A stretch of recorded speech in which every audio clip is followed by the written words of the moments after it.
ఘనమైన అడవి మధ్యలో ఓ ముసలివాడు బరువైన సంచులను మోస్తూ నడుస్తున్నాడు. ఆ సంచుల బరువుతో అతని కాళ్ళు వణికిపోతూ నడవడమే కష్టంగా మారింది. అదే సమయంలో నలుగురు యువకులు పనిలో నిమగ్నంగా ఉన్నారు. ముసలివాడు వారిని చూసి, బాబూ, ఈ సంచులు చాలా బరువుగా ఉన్నాయి, కొంచెం సహాయం చేస్తారా అని అడిగాడు.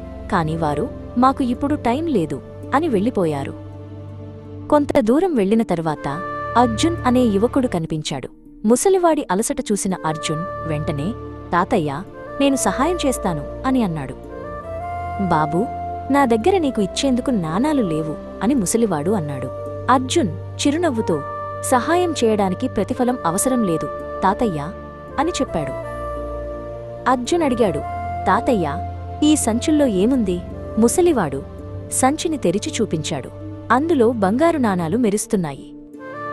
బంగారం చూసి అర్జున్లో దురాశ పెరిగింది.